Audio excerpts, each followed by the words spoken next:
Third Nephi, Chapter 4, Gen Z, Gen Alpha slang version. This should be fun. So, by the end of the 18th year, the Gadianton gang was amped up and ready to roll. They started rolling down from their secret hideouts in the mountains and wilderness. They were like, let's take over these empty cities in the north and the south. Basically, the Nephites had left these places deserted, so the robbers thought it was an easy win. Hashtag lootin' time. But hold up, those deserted lands were straight up dry, fam. No wild animals, no food, nothing. The robbers realized quick that without the wilderness, they'd be starving out here. So, unless they wanted to go vegan, just kidding, there's nothing to eat. The robbers were big stressed because the Nephites took all their flocks, herds, and supplies with them. The Nephites were hanging out together in one big group like, you can't touch this.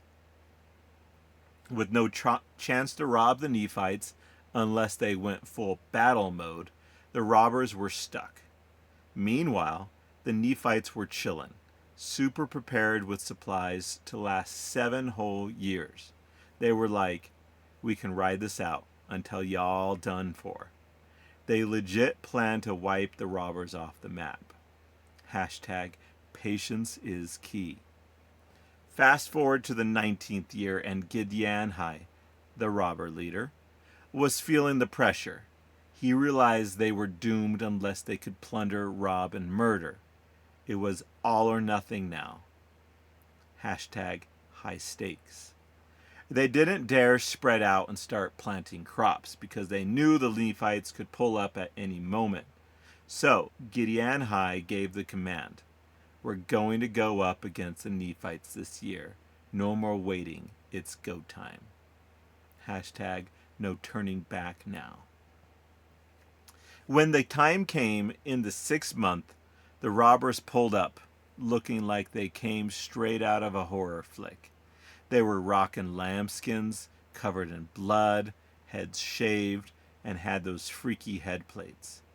The drip was terrifying, not gonna lie. They thought they were hardcore with all that armor, blood, and killer vibes. Creepy AF.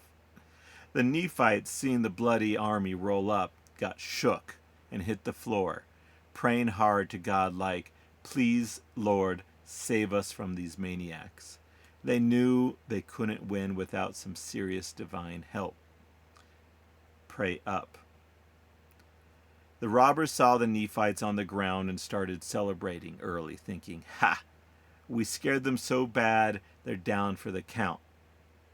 They thought this was a dub already. But nah, big wrong, fam. The Nephites weren't scared of them. They were just vibing with God and getting that divine protection ready.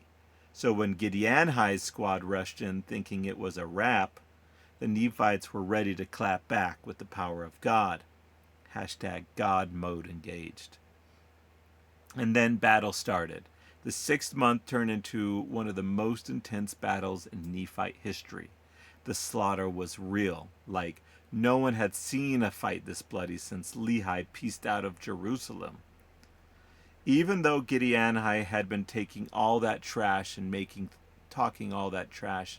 threats, the Nephites totally wrecked them, making the robbers retreat. Hashtag talk is cheap. Gidgiddoni, the Nephite leader, was like, don't let them escape, chase them all the way to the wilderness and show no mercy. So, they did just that, fam. The Nephi squad went full beast mode and wiped them out as they ran. Hashtag finish him. Gidyanhi himself tried to stay tough, fighting like a boss, but after all that battling, dude was exhausted. As he fled, he was overtaken, and boom, game over. That was the end of Gidyanhi. Hashtag you had it coming. After the dust settled, the Nephites returned to their safe spot like mission accomplished. And the rest of the 19th year? Super quiet. The robbers were too shook to come back for round 2. hashtag all quiet on the Western Front. But then, in the 21st year, the robbers tried a new strategy, a siege. Zimnariha, a new gang leader, was like, let's surround them from every side and starve them out. We'll cut off their supplies and they'll have no choice but to surrender. Zemnariha really thought this plan was fi, thinking if they blocked all the Nephites' access to the outside world, they'd be forced to give up. But, plot twist, this actually helped the Nephites. The robbers didn't know that the Nephites had plenty of supplies to last a long time. So, while the robbers were out there thinking they were winning, the Nephites were just like, we're good. Hashtag stocked and ready. Meanwhile, the robbers were struggling to find food. They were out here living off scraps from the wilderness.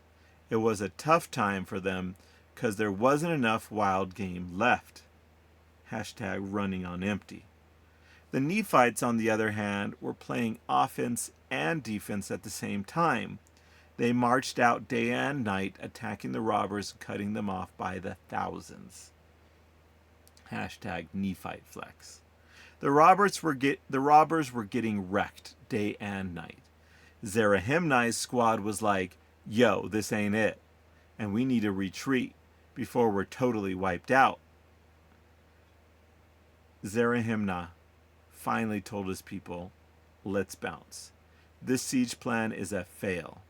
They packed up and tried to dip northward, thinking they could escape. Exit plan activated. But Gidgiddoni saw right through their plan. He knew they were weak, starving, and ready to fold.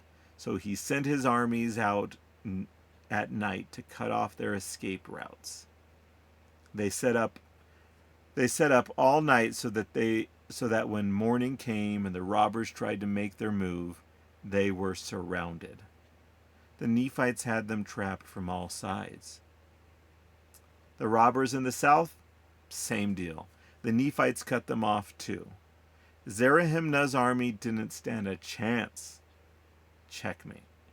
Long story short, thousands of robbers surrendered to the Nephites, but the rest were straight up slain. And Zerahemnah? Yeah, dude got hanged from a tree, and they made a whole extra ceremony about it. They even chopped the tree down. They even chopped down the tree after hanging him. Like, this is what happens when you mess with us. Ruthless move. After that, everyone was like, may the Lord keep us in check and help us yeet all those who try to take us down like this guy did. Hashtag bye Felicia.